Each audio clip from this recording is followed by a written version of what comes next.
Power is a fragile thing. Staring me up how much I love you Dwight, is that you? and what I gotta do. She owns me. She was an angel. When she wishes it, we die.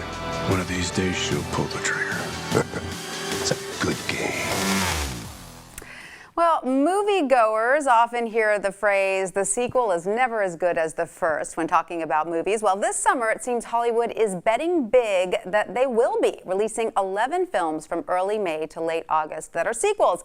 Will this gamble on the big screen pay off? Joining us from Los Angeles with the details is WSJ film industry reporter Erich Schwartzel. Hi, Erich. How are you? Hi there, thanks for having me. So glad to have you, Erich. Why the big emphasis on sequels this summer? Aren't they usually a bust?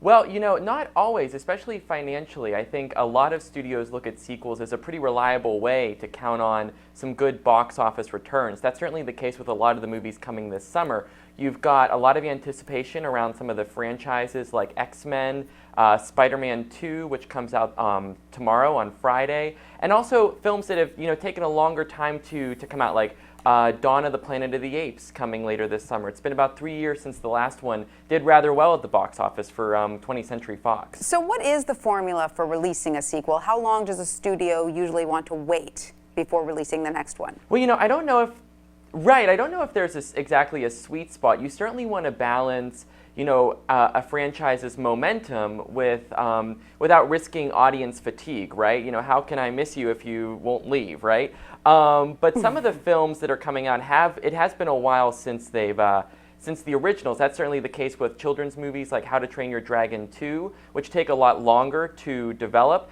And then there's also movies like Transformers, this is the fourth Transformers in the series. But Paramount is hoping that this is kind of a recharge for the franchise after box office returns have slipped on some of the later installments. So speaking of kids' movies, that's a case where sequels often do better than the first. Is that right?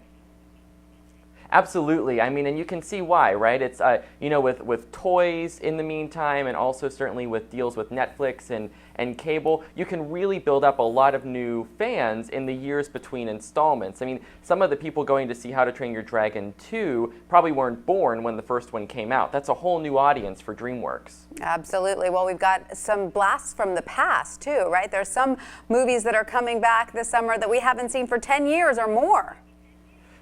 A long time. Yeah, we've had a couple new like popes and presidents since the last one.